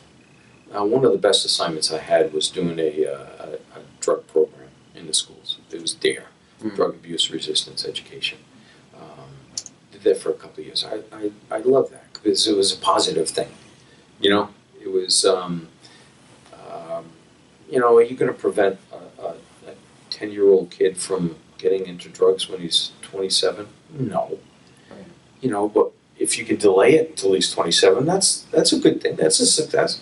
So I think going back to my police work and wanting to do something positive, I think there was always a part of me that liked to help people rather than hurt people. You know, but don't tell my cop friends that because I'll lose my reputation. How do you mark your own personal success as a mentor in the program? If my guys graduate from the program and they come out as a better person. I mean, some guys graduate from this program and you know down deep they haven't changed. You know, they're gonna get in trouble again. But some guys just really do well, and that's high fives in the office as far as I'm concerned. That's very. I was telling my wife about one guy I had. He just graduated in June. He was a huffer. He was addicted to, you know, the stuff they spray on keyboards. He was addicted to that, and he was close. I looked at him and I flashed back to my police work days when you would see. I remember a couple of kids in my city who sniffed glue, and they ended up dying because their brains just rotted away. And I saw that in this kid, and I said, you know what? Damn it, I'm going to do what I can, and I volunteered to help him. And you know, I talked to him every week. I gave him rides home from court, whatever I could do for him. He accepted all of that. He got a job at Electric Boat. He's doing really well. You know, I still stay in touch with him once in a while. So that was really good for me. You know, that was a success story. And I've had a couple like that, and that's why I'm here. You know, so if I can do that. Some guys, you know, they're going to do okay, but some guys you really take an interest in helping them, you know, as much as you can, and they accept that, you know, and they appreciate that, and that's really rewarding. What are the costs of war, and how do you help those most vulnerable multiple veterans coming home from war? With an all volunteer military now, 1% of people serving, 1% of the population is doing the fighting for 99%. It's become more important because the wars in Afghanistan and Iraq and God knows where else we're going to be. Somebody else is doing it. Unless you have a family member in the military or you've been in the military, there's so many people who do not, who have no attachment, connection to what's going on in the wars. It's an abstract thing, And so there's a need for people like us who have been there, done that, and got a T-shirt, and want to be there for these people because the regular population just doesn't see it. These poor kids are doing heavy lifting. What would you want the public to know about reintegration, or what would you want the public to know based on your experience about how to help? Us Vietnam guys, I can't speak for everybody, but we're doing this because we didn't have any support when we came back. Mm-hmm. I mean, some guys have terrible stories, myself included. When I came back from Vietnam, I walked into at the airport and got dressed. And first of all, I remember going into the men's room. I was going to change into my Class A uniform, and there was a pile of fatigues and boots and stuff from the floor to the ceiling. Guys just ripping off their uniforms, getting rid of them, so nobody would know that they were in Vietnam. Well, maybe I was stupid. I said, "Well, I'm proud of this." I had my ribbons on, and I went to the bar there to get some milk because I was too young to drink back here, although I drank like hell when I was in Vietnam. And guys started busting my chops about being a baby killer. And no lie. And I said, I didn't kill any babies. I was just a kid, So now you see military guys go through the airports and people are clapping. And my wife has given up her seat on an airliner to let a veteran fly. People do that all the time, pay for meals and things like that. That's good. But there's a whole other segment of people that just are oblivious to all of that. Mm-hmm. So I think these kids nowadays, they've seen a lot. They keep going back constantly. I did my year. That was it. These kids are going back 2, 3, 4 times. Will Delaney's been there a few times. That takes its toll, and even though people may pat you on the back and stuff, you're still all by yourself, so if old codgers like me can help them get through this system because they get jammed up, that's what we want to do. What advice would you offer veterans who are coming back from war to avoid a life of crime and jail? I got my big questions for the end, if you'll excuse me. Yeah, no, that's okay. Jeez.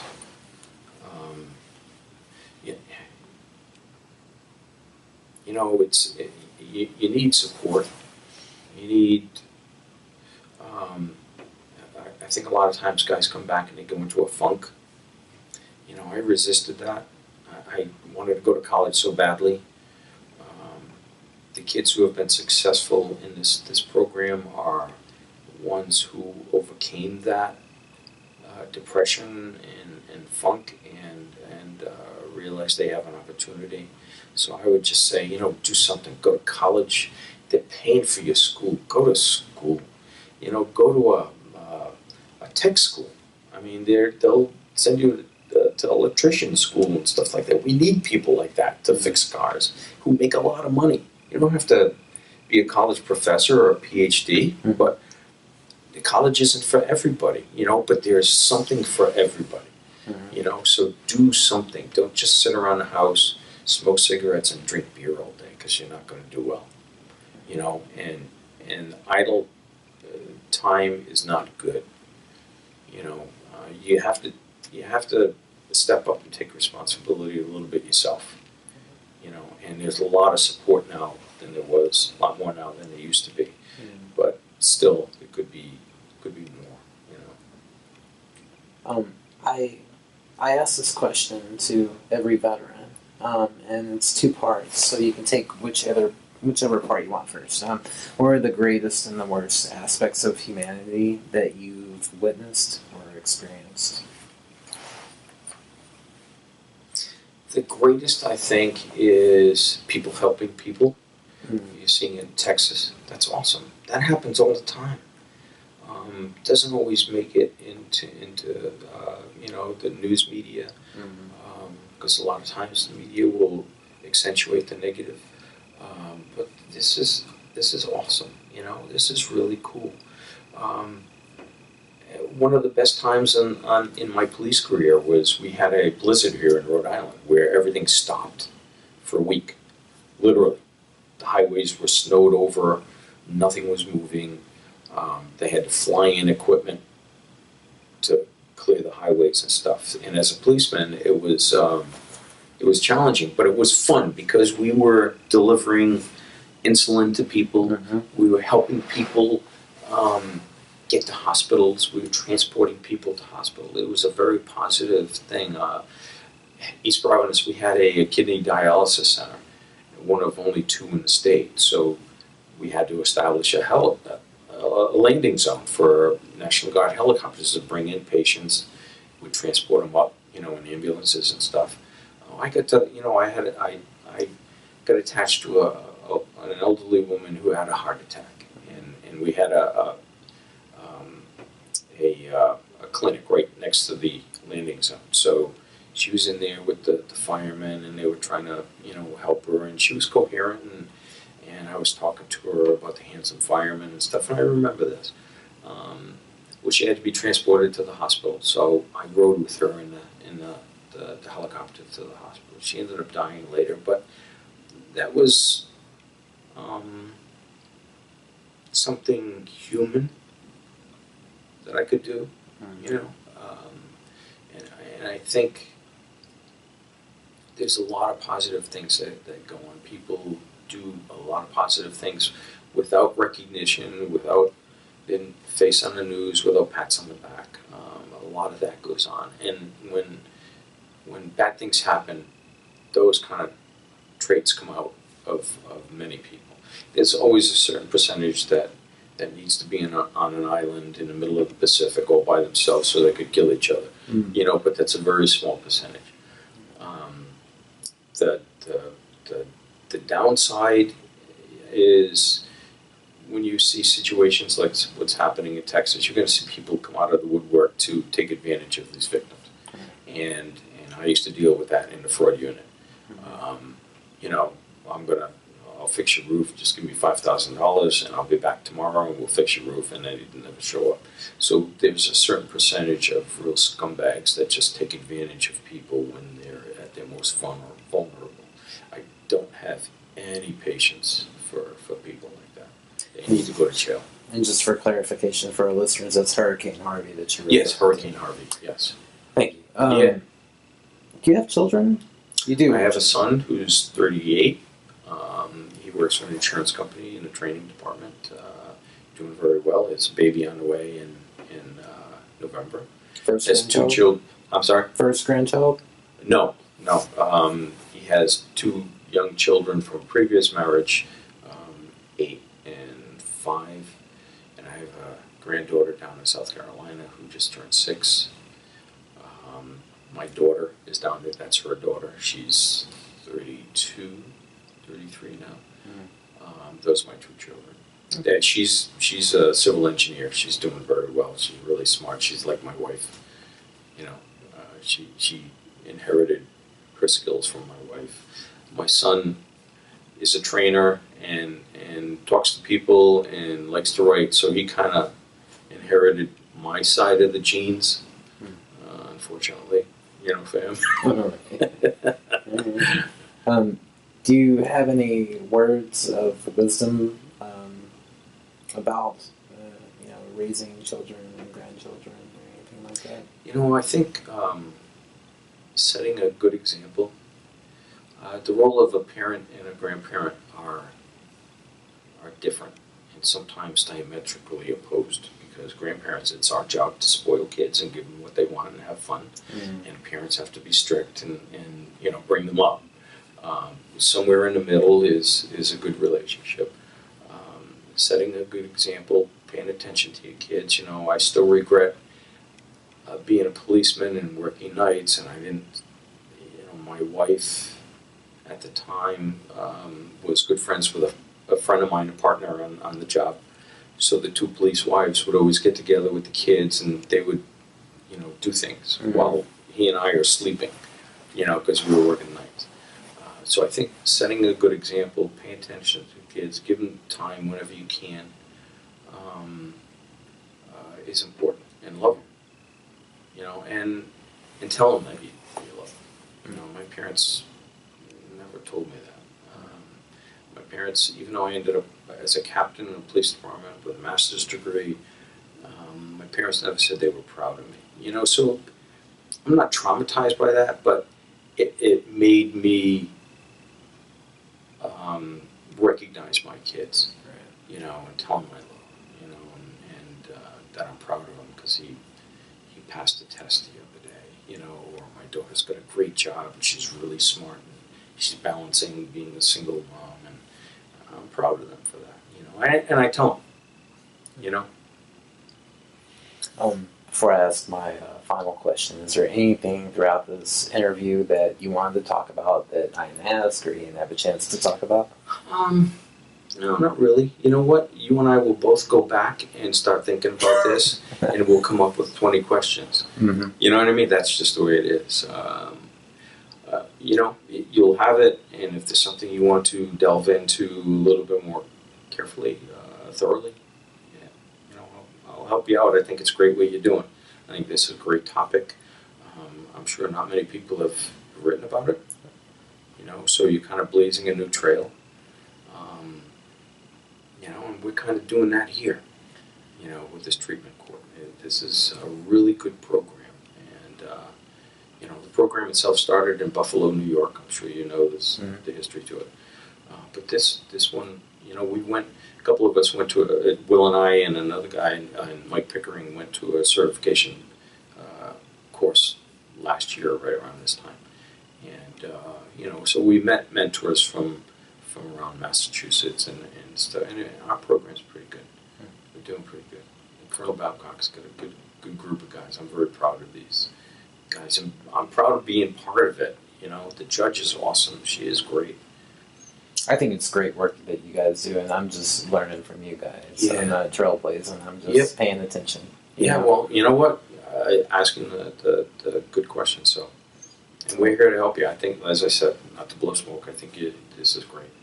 I appreciate balancing all that you have to do to get this to fruition. It's cool. Thank you for that. They don't give away PhDs. No, they don't. Hopefully, they'll give me one though.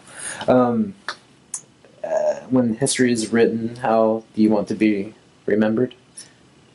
A good guy, a good boss. I always cared about my troops, and that was one of the things that guys have told me. I always have their best interest at heart. I mean, obviously you have a job to do, and you have to order people to go into terrible situations. So I've always done my best to take care of them, and maybe that's what's carrying over to this.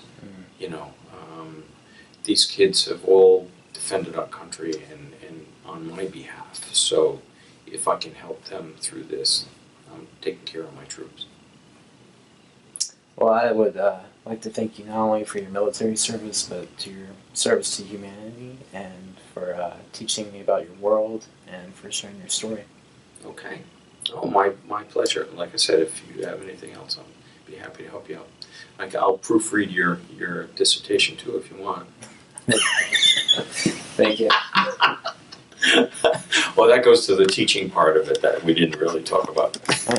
Maybe we'll catch that history another time. All right, bye.